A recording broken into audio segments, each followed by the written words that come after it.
Hello everyone, welcome to our today's session.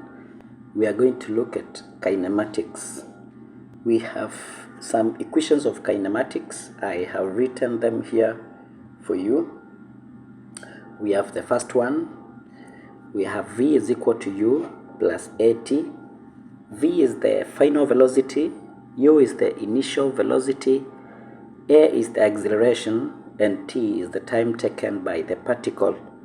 S is the displacement, or sometimes we use distance taken, distance covered. Then we also have R is the range. R is the range. Now let's start question 1. Question 1 over here. A ball is thrown horizontally from atop of a tower which is 120 meters high and lands 60 meters from its base. Let me draw it here. This is question 1. Now we have the tower, and this tower is 120 meters high. Then this is the top of the tower, and this is the bottom or the base of the tower. Now if I take a ball from this point, I throw it from the top of the tower, the ball will move and move and move, and then start falling down up to some point here. The distance from the base of the tower to where the ball strikes is called the range, and range is given by UT. Good, UT. Now the height here, the height of the tower is given by, so the height S is given by a half GT squared, is given by a half GT squared. And now using these two equations, we can easily solve the first question. You are told calculate the time it takes. Now I will do the time here. Time taken, T, the first one. We know the S is equal to a half GT squared. Now I have, that is the distance 120 meters is equal to a half times 10 times T squared, which we are looking for. Now by 1 by 2 you remain with 5, and therefore I will have now it is 120 is equal to 5T squared. So divide by 5, divide by 5. Therefore I'll say T squared is equal to 120 over 5, which is 24. Now I need T, so I have to take the square root. And therefore T in our case will be equal to 4.898 seconds. As simple as that. Now the other part 2, we go to part 2. You are told calculate the initial speed. Now from what I have written here, you can see that range, in our case, range here, range is given by UT, and you're given the range is 60 meters is equal to U times the T. And the T, what is our T in our case? Our T is 4.89. So what should I do to get U? Divide by 4.89. Divide by 4.89. And therefore in our case here, U will be equal to 12.25 meters per second. As simple as that. That's now for question 1. Let's go to question 2. You are told a lorry accelerates from 35 meters per second to 65 meters per second in 20 seconds. I will do this one here. Now, you're given the U, you're given is 35 meters per second. You're given the V is 65 meters per second, and then you're also given the time is 20 meters per second. No, 20 seconds, sorry. 20 seconds. 20 seconds. Because it's time. Now, come back to our equation here and we analyze our equation. We have V, we have U, and we have T. So we can use the first equation and say,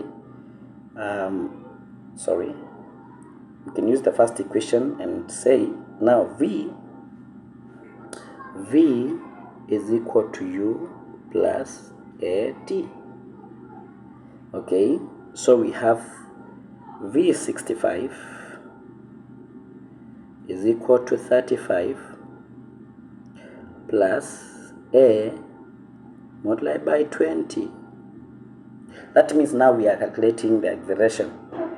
I have to bring this on the other side, and I will have 65 minus 35, you get 30, is equal to 20A.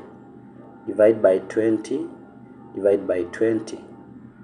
Therefore, the acceleration A will be equal to 30 over 20, which is 1.5 meters per second squared.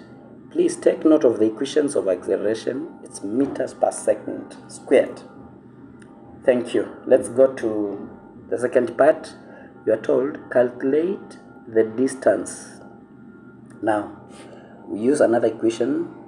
So, now we come and say S is equal to S is equal to UT plus a half AT squared.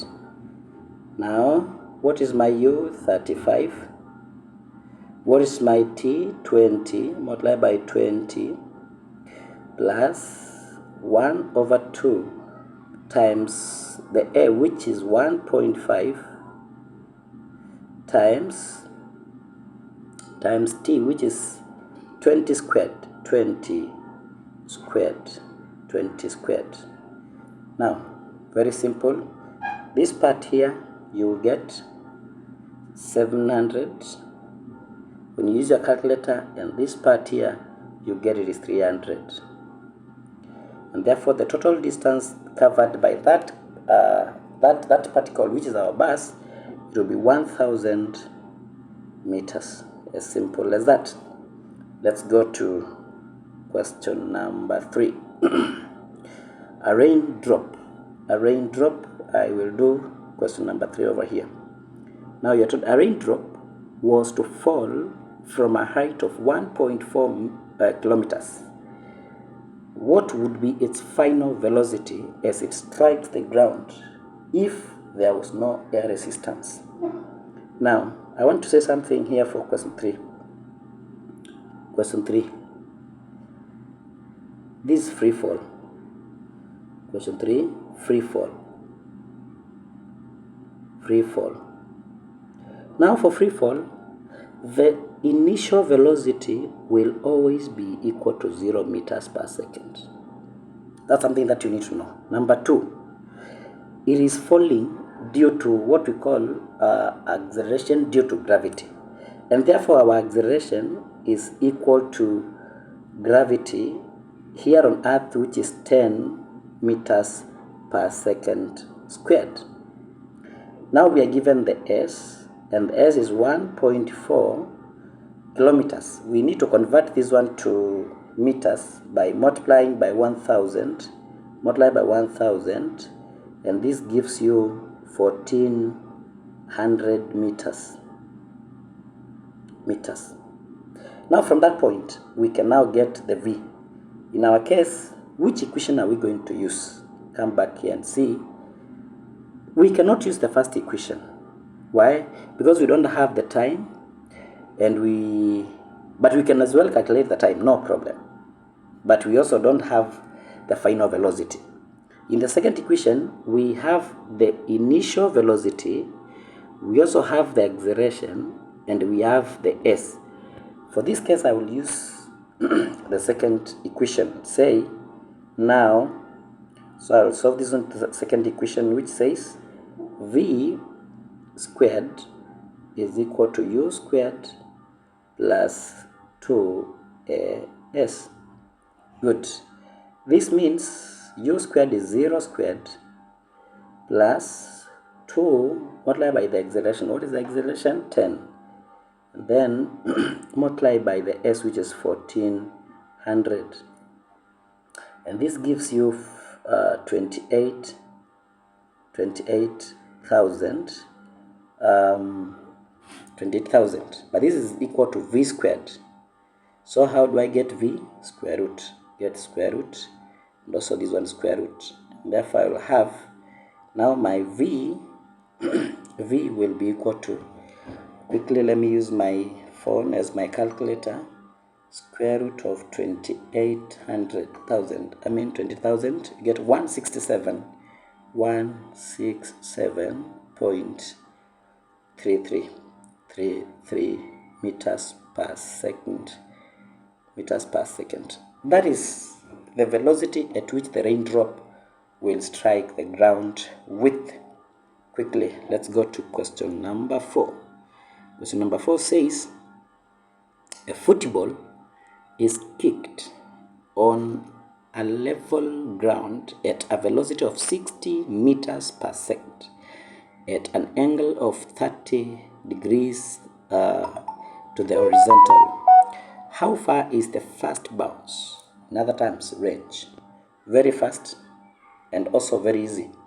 I'm going to do this one over here. This question number 4. Question number 4. Number 4 here. Question 4. Let me draw this one. We are saying a ball, this is where we have the ball, is kicked such that it moves at a velocity of 60. This is the movement of the ball. Now it has 30 degrees here to the horizontal. This 30 degrees.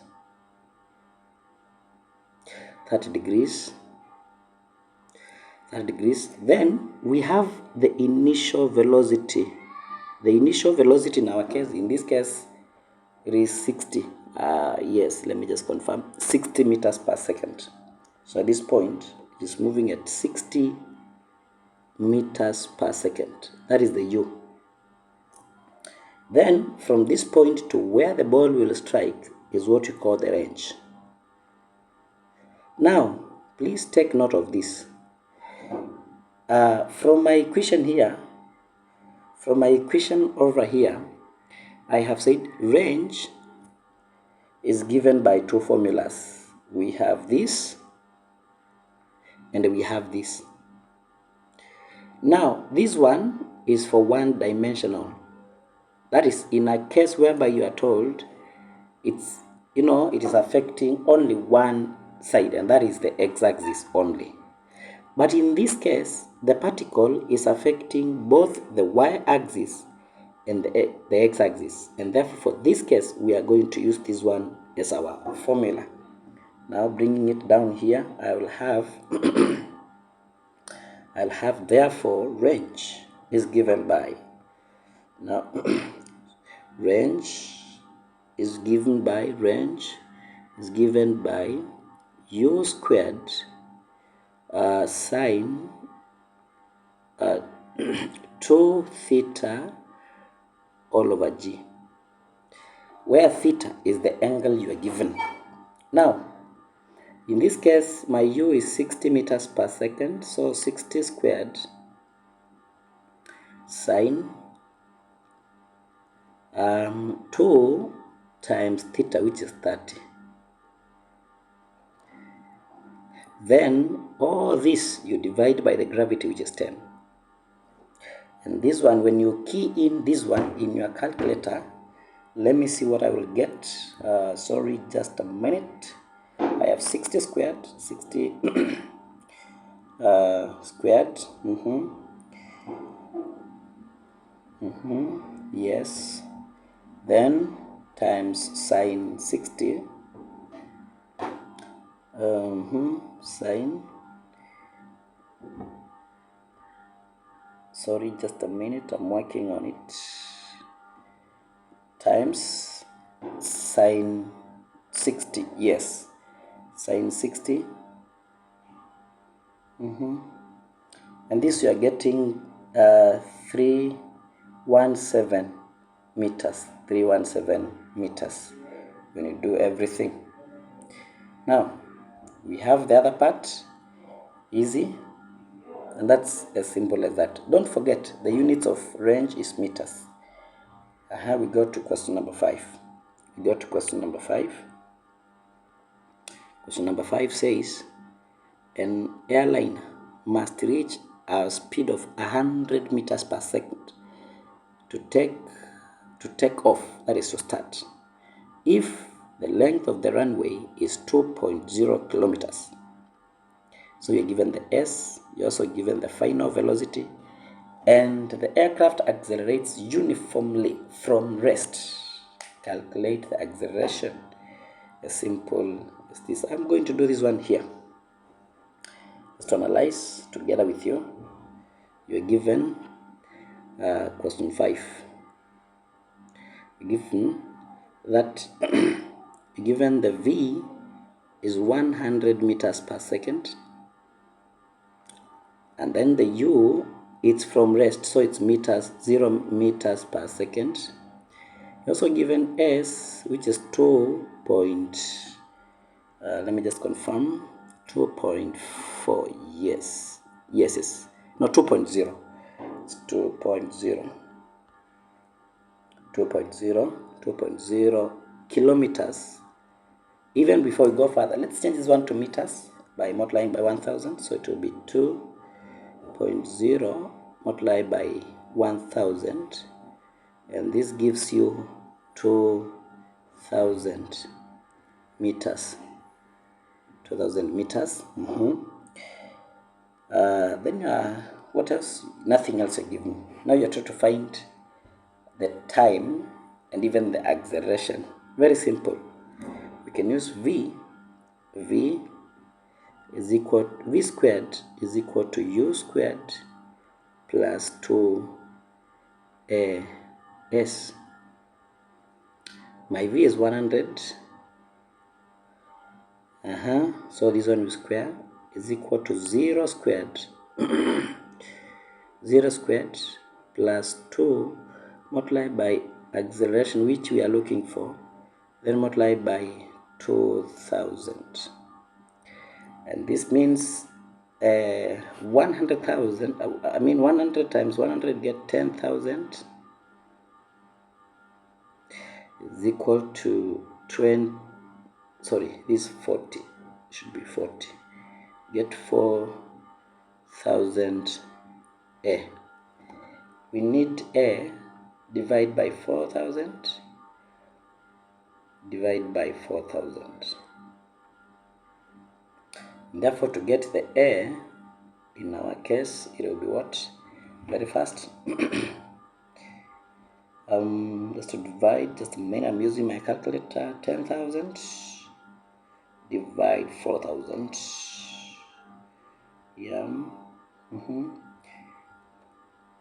You get 2.5. Get 2.5 meters per second squared. Again, don't forget its acceleration. Now part B, you have to find the time taken. Again, we can do the time over here. How do we get time? You can use any equation that involves time. And I'll say time, we'll have, just a minute, V is equal to U plus AT. V is 100, U is 0 plus 2.5 multiplied by the T. And therefore, this means it's 100 is equal to 2.5 T. Divide by 2.5, divide by 2.5. And therefore, T, in our case, it will be 40 seconds. S, 40 seconds. 40 seconds. Again, don't forget the units. Very important. Let's go to the last question. Let's go to the last question we analyze together. We are told a cricket ball is thrown vertically upwards. Very important. With an initial speed of 15 meters per second. Good. I'm going to do this one here. This is for the last question. Question 6. Question 6, I will do it here. Question 6. Question 6. Now you're given a ball or that cricket is thrown vertically upwards. Vertically upwards. Now, in this case, you must learn something here. That one, the starting velocity here, the starting velocity U is not equal to 0. That's something very important. But now, it will move upwards, and because it's acting against gravity, the final velocity V will finally be equal to 0. Now, with this, we can easily find, using those our equations, you are given the initial velocity in our case is U is 15 meters per second. Then, something else you need to know.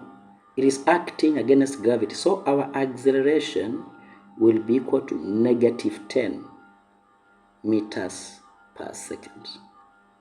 The negative means the particle is moving against gravity. And therefore, question A, the time taken. We can use V is equal to U plus AT. My V is 0. My U is 15 plus A, which is negative 10 multiplied by T. I'll have to bring this on the other side, and 0 minus 15 will get negative 1.5. No, sorry, negative 15. It's negative 15. Negative 15 is equal to negative 10T. Divide by negative 10, divide by negative 10. Therefore, this means now the negative 10 will go with negative 10. Negatives will cancel. I will remain with T will be equal to 1.5 seconds. 1.5 seconds. 1.5 seconds. 1.5 seconds. Now, how can we get part B, the maximum height reached? Can I get part B here, maximum height reached? Yes. We are here, maximum height reached. We can get maximum height number 2. Use an equation that has S. You can use V squared, or you can even use S is equal to UT plus a half AT squared. You can use even the other equation of V squared is equal to U squared plus 2AS. You get the same answer. And this means my U is 15 meters per second. And my T is 1.5 plus Now we need to simplify here and say plus a half into negative 10. Don't forget that. Then multiply by t squared, which is 1.5 squared. 1.5 squared. This gives you 22.5 plus. Now when I simplify this one, it will be, let me use my calculator again. It's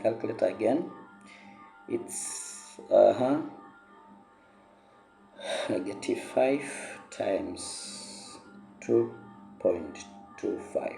You get negative 11.25. So when I now finally subtract, I will remain with this one plus 22.5, and you get the final answer will be 11.25 meters. Then finally, the final question is the total time of the flight. In other terms, the time taken by that cricket to go up and down. Now let me analyze number 3 here. Remember that particle will go upwards, then again it will come backwards to its starting position. The time taken from the base to the top to reach the highest height is, in our case, 1.5 seconds. And also the same time will be taken. This will be 1.5 seconds. To get total time, it will be 1.5 plus 1.5. And this gives you 3 seconds. 3 seconds. 3 seconds. As simple as that. Now,